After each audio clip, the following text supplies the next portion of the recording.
Now, there are a few other terms that get thrown around in this world at the corporate level that dealing with emissions reduction and decarbonization. So we've heard net zero and carbon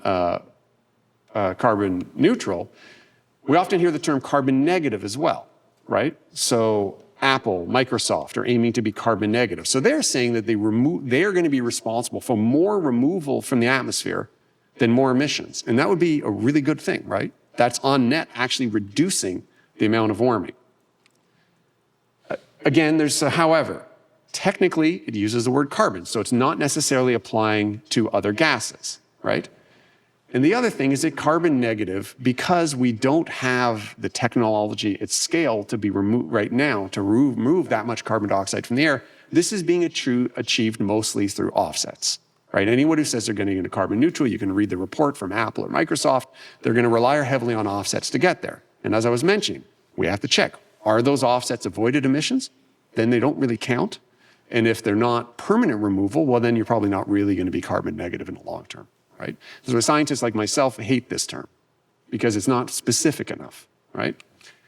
The other term that gets used a lot now that I've only become familiar with lately was this idea of being climate positive or carbon positive.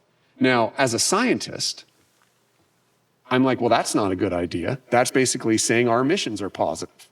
But that's not what it means. It's really a marketing effort, a rebranding effort, an understandable one to say that being carbon negative sounds like a bad thing, right? But the negative versus positive in that sense is mathematical.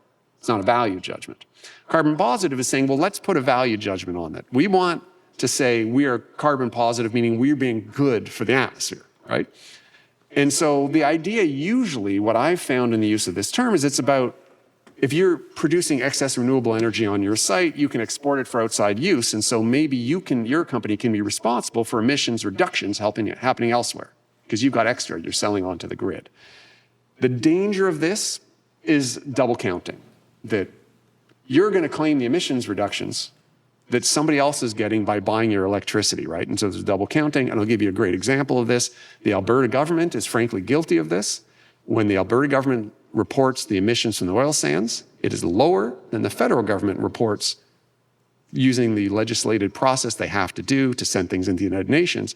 And it's because all of the electricity cogeneration that happens at oil sands facilities, they claim reductions for that because they're claiming that, well, we're cogenerating electricity, and if it wasn't for us, that might have been coal electricity, right?